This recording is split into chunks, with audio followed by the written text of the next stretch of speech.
രോഗസൗഖ്യം.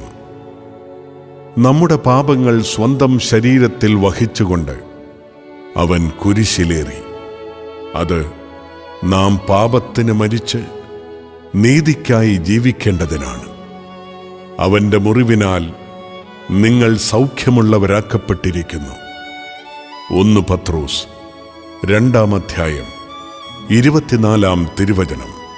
നമ്മുടെ അതിക്രമങ്ങൾക്കു വേണ്ടി അവൻ മുറിവേൽപ്പിക്കപ്പെട്ടു, നമ്മുടെ അകൃത്യങ്ങൾക്കു വേണ്ടി ക്ഷതമേൽപ്പിക്കപ്പെട്ടു. അവന്റെ മേലുള്ള ശിക്ഷ നമുക്ക് രക്ഷ നൽകി. അവന്റെ ക്ഷതങ്ങളാൽ നാം സൗഖ്യം പ്രാപിച്ചു. ഏശയ്യ 53-ാം അധ്യായം 5-ാം തിരുവചനം.